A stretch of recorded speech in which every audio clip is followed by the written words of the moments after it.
This is OwlUp, where learning happens in minutes, not hours.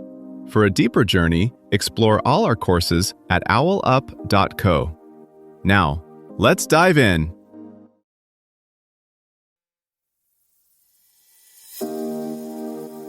Welcome to Chapter 1 of our series, Seneca's Letters, Guided Reflections for Modern Challenges.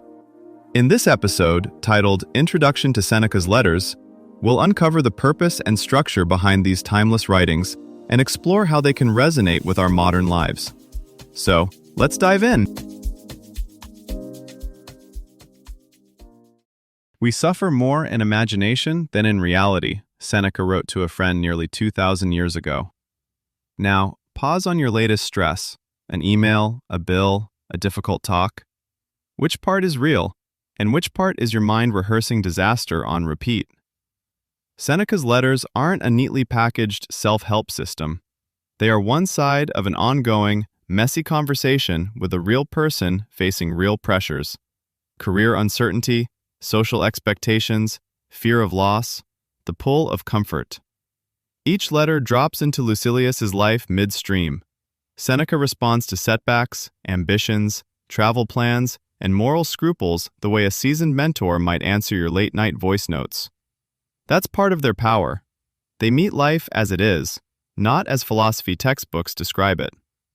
Across topics, time, wealth, friendship, death, Seneca keeps returning to one core project: training Lucilius to notice the stories he's telling himself, then steadily replace panic, vanity, and drift with clarity, courage, and a quiet, durable kind of confidence. Seneca writes from a Rome humming with political risk, sudden fortune, and public scandal, yet his focus keeps narrowing back to one small arena: the movements of a single human mind under pressure. Lucilius might report on career options, travel delays, or an insult at dinner. Seneca answers as if they're entries in a long-running lab notebook on the soul. The letters feel less like pronouncements from a marble pedestal and more like marginal notes in your calendar. Brief analyses of why this meeting rattled you, why that success didn't satisfy, what it would mean to upgrade your inner operating system instead of your lifestyle.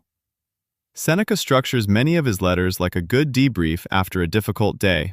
He zooms in on something small and concrete: a book Lucilius read, a delay on a journey, a boast from a dinner guest, and then patiently teases out what it reveals about deeper habits. The presenting problem might be boredom, irritation, or indecision. The real subject is how a person quietly trains themselves, day after day, either toward freedom or toward dependence on luck, praise, and mood. Three features make these letters different from both modern self-help and dense academic philosophy. First, they are relentlessly practical. Seneca doesn't just say, "Value your time." He proposes experiments: shorten your social calendar, read with a pen in hand, go without certain luxuries for a stretch, and watch what happens to your anxiety level. He's less interested in what Lucilius claims to believe and more in what his schedule and reactions reveal. Second, the letters move between scales. One paragraph tackles whether to attend a particular event. The next asks what a good life would even mean. This back and forth keeps big ideas tethered to daily choices. A question about accepting a favor becomes a meditation on debt, gratitude, and inner independence. A worry about reputation leads into a discussion of whose judgment is actually worth fearing. Third, they show philosophy as a skill you can practice, not a doctrine you simply adopt. Seneca treats habits of attention, reflection, and decision-making like a craftsperson treats their tools: things to be inspected, sharpened, and occasionally discarded if they no longer serve. Progress is measured less by grand resolutions and more by slight shifts: getting rattled a bit less, needing external validation a bit less, bouncing back from setbacks a bit faster. The letters are also self-consciously public. Seneca knows others will read what he writes to Lucilius, so he layers the text. One level speaks to a specific friend wrestling with status and career. Another level speaks to any reader confronting distraction, fear, or complacency in a noisy culture. That's why the details of Roman offices and customs appear beside observations that could apply equally to a startup founder, a teacher, or someone quietly reassessing their priorities in midlife. Underneath the variety of topics runs a consistent invitation. Take your inner life as seriously as most people take their resumes, investments, or social feeds.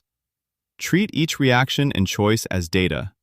Then, slowly, start to design a life where your judgments, not the day's headlines or other people's moods, set the tone. Think of each letter as a kind of architectural sketch for a different room in your inner life. One might test how you handle praise. Another quietly exposes why a minor inconvenience derails your whole afternoon. Seneca rarely says, "Here's the grand plan." Instead, he hands you blueprints for a single wall, a doorway, a window, trusting that over time, you'll see how they interlock into a livable structure. So a note about a missed dinner isn't really about etiquette. It probes what you fear losing if you disappoint someone.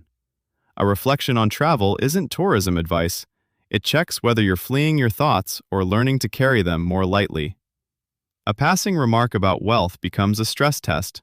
If this vanished tomorrow, which parts of you would stay intact? Across the letters, Seneca keeps nudging you to treat disruptions, delays, conflicts, temptations, not as glitches, but as practice drills for the values you claim to hold.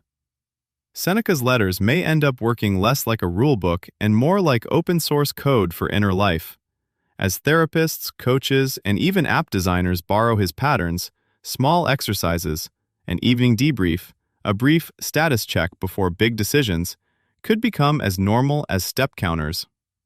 Instead of only tracking sleep or steps, we might track how we respond to praise, loss, or delay, updating our mental firmware as deliberately as we update our phones.